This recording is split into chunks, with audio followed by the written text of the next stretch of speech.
Okay. Good morning, everybody, and welcome back. Today, we're working on a Craftsman lawnmower.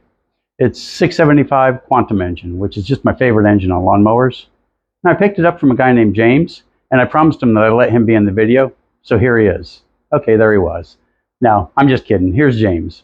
Super nice guy, and he just moved here from Saline, Texas, and he found these in the house when he bought the new house. So I told him, sure, I'll buy them and turn them into projects. So let's have a look. For all you new people out there, go ahead and subscribe. It's free, and we do appreciate it. And let's get started. So I've got a buddy Bruce over at Bruce's shop, and he's been telling me for over a year now, maybe 2 years, that I've got to get my own lift. I've got to pick them up and not tear my knees up sitting on the floor. So Bruce, here you go. I finally did it. I finally broke down and bought a lift. I think it might be because he wants me to get a little bit more exercise in my legs, pumping this thing up. But now we can do this and pick them up. And that makes it a little easier to work on. So let's get to it. So you can see this thing looks just a little bit ratty, but I think we can fix that. Now, I pulled on the cord about 100 times and this thing wouldn't move. Only thing I found out pulling the cord was that the top thing's no good. Motor turns over fine. She feels like she's got a little bit of compression, but she doesn't feel very ambitious. Let's see, air filter. Nah, we'll throw an air filter on it.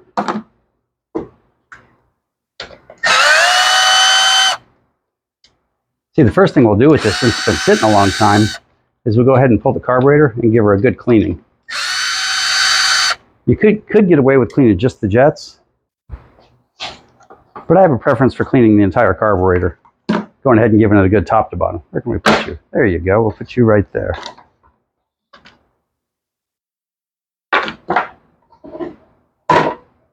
That's a little bit of a mess, but what are we going to do? We'll fix that. So we'll go ahead and pull the carburetor. One size smaller. Wow, and if you look in here, you can see it does not look good inside that carburetor. She definitely needs a good cleaning.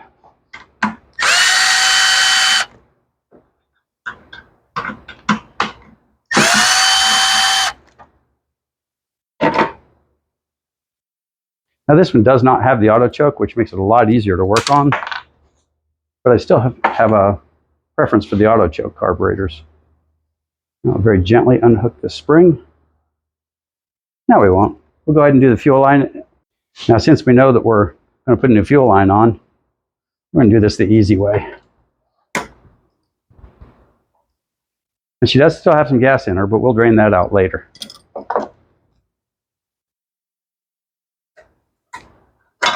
So there's our carburetor. Let's take her over to the bench and give her a good cleaning, and then we'll put her back on and see what we've got to start with. Now, there's not much to clean in one of these. Whenever you see a brass nut on the bottom like this, then you know that that is the jet for the carburetor. Now, if that's not working.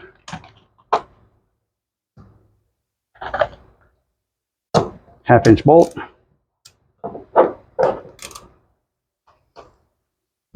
Come on, buddy. Ugh.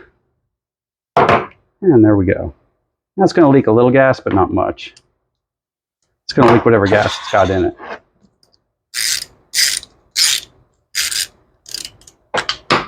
I'm already warming up the ultrasonic, so it'll be ready to go by the time we get this broken down.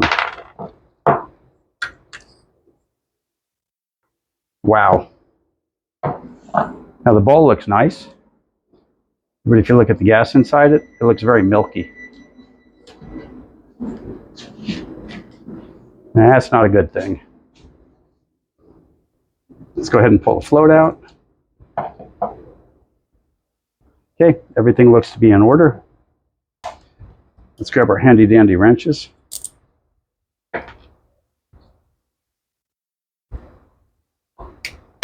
And this is it. This is the body of the carburetor right here. This is what you want to clean.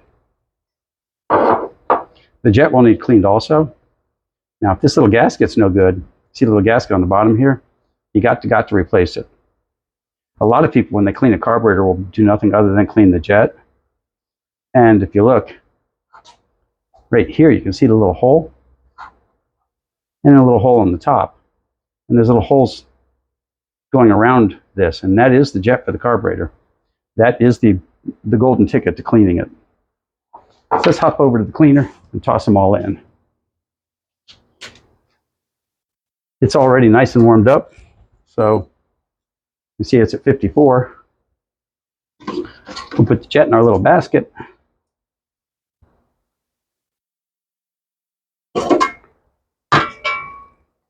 We'll put the body. Yeah. And the bowl in our solution and let her spin. Okay, well, that's over in the corner buzzing its little brains out. Let's get our tools out of the way and drain the gas out of this.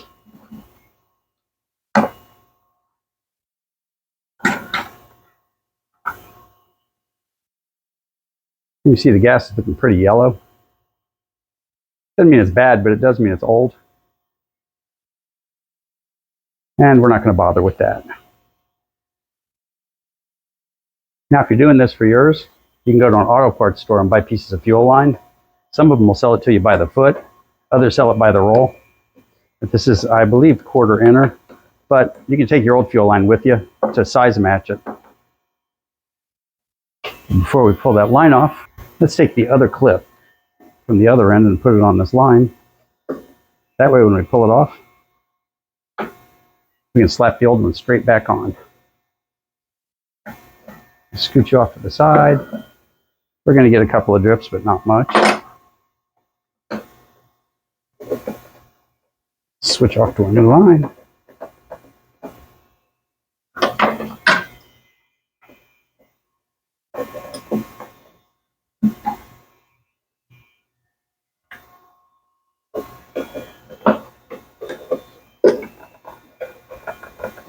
And there we go.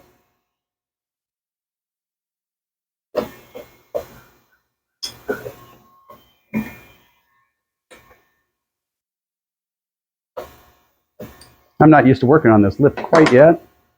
So what I'm going to do is take the piece we cut off the other end and hold it up against this. And we'll use that to measure off how long we want this line to be. So we want it to be approximately that long.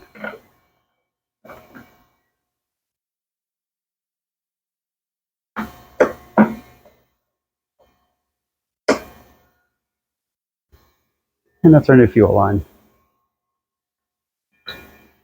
So that we don't lose the clip, we'll put the clip on the new line right now. Now that only took a couple of minutes and we still got a little time to go. So we'll see you shortly. Okay, it finished about 20 minutes ago and I got preoccupied doing another little project. So let's get her out and see what we've got. First we'll pull the jet out. And yeah, this reading is in Celsius, so this thing is hotter than sin. Ow, ow, ow. Okay, good improvement. Tired of burning my fingers, so I'm going to use this to grab it. Alrighty then. Let's clean up our little pine sol mess.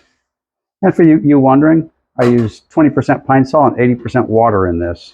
Just plain old tap water, nothing fancy, nothing distilled. The pine sol cleans these things up and it doesn't change the colors of the aluminum parts. And it's super cheap cleaner. I mean, I buy a gallon of it and it lasts forever.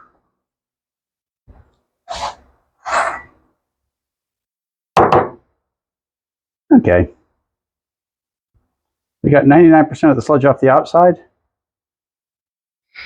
And the inside looks very orderly. So she's ready to go. Let's throw her float back on. There's my little needle. There she is. Okay. There you go, so you can see.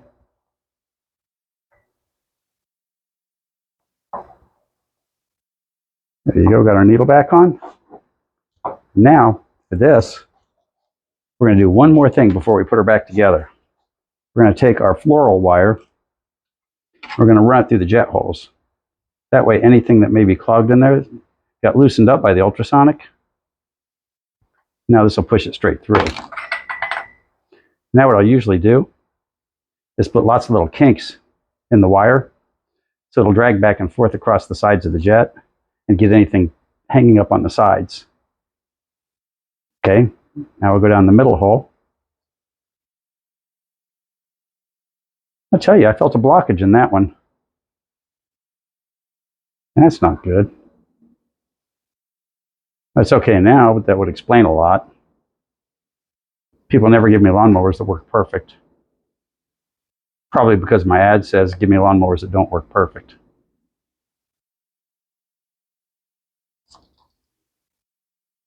Now, when you look through there, if you look straight through and hit just the right angle, you can see straight through it. And if you blow from the top, the air should come out the sides correctly.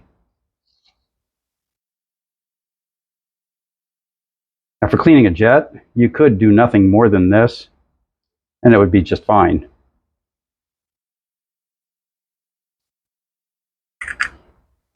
So if you're working without an ultrasonic, and you do this to your jets, you'll probably pull it off. It'll probably work.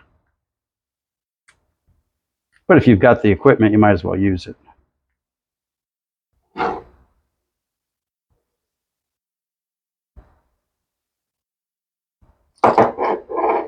Yeah, that's a little uncoordinated. Let's do it by hand. This thing was so gummed up it wouldn't even turn by hand originally.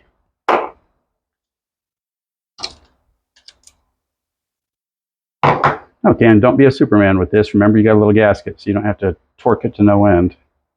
So, everything looks good. The throttle is moving well. The butterfly's opening well.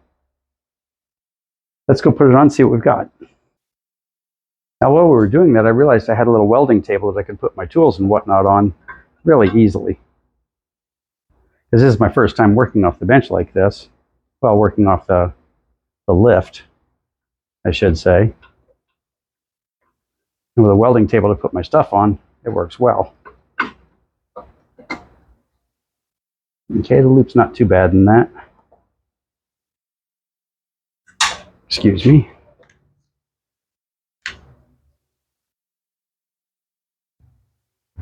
Our fuel hose has a little bit of a loop in it, but that's okay.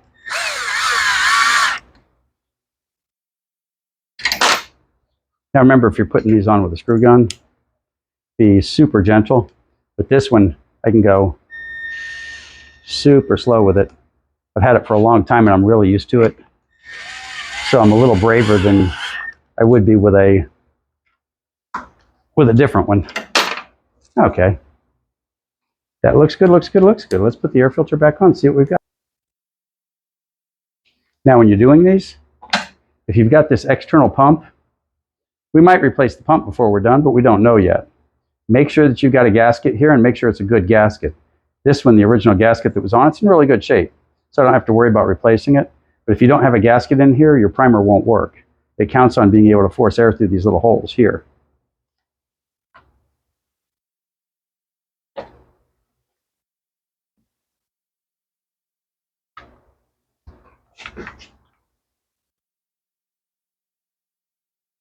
So we'll get you started. We're not going to tighten her down until we get the rest of the screws in. Because if you've only got one screw and it can go at an angle, it can get all wonky on you. La la la.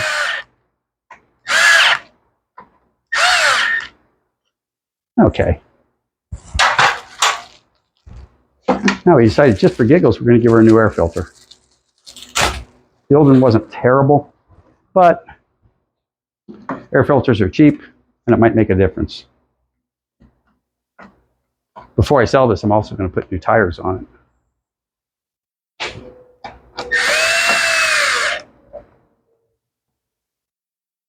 You can probably tell I haven't quite figured out where to put my table yet. I keep going back and forth in front of the camera. I keep getting in the way.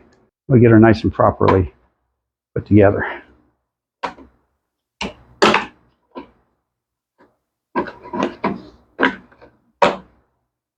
There we go. Looks like a champ.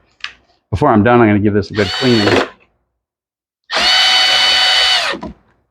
I usually don't bother with cleaning it until I've gotten the engine running. Unless they're really, really, really dirty, and then I'll clean it first. So what do you say, guys? We lower it down and see what we've got? Okay, I might not have given it long enough, but let's pull the cord anyway.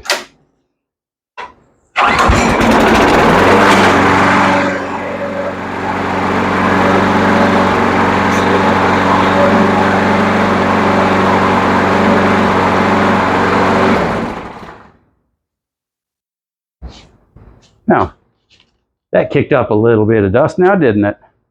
Yep, she's going to need a really good cleaning, but she runs really good, and that's a good sign. So I'm going to throw some wheels on her, give her a good bath, and she's out the door. Okay, that one came out really nice. Now I'm going to have to realign the front tires, but all you do to realign the front tires is just bend the deck just a little bit.